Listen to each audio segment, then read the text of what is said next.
Slovenija ima kvaliteto, da lahko igra, posebej pri takim reprezentancem. To se ne more primerjati z nami. Kot sem rekel, vsaka tekma je zgodba zase.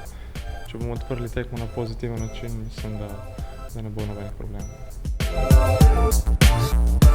To je naš cilj. Zdaj vemo, da prvi smo težko, z drugo mesto se bomo borili z ostalimi ekipami. Res je, da nas čaka zdaj mogoče na papirju lažja tekma z Malto, ampak vemo, da to tekmo moramo dobiti, če hočemo kotirati visoko.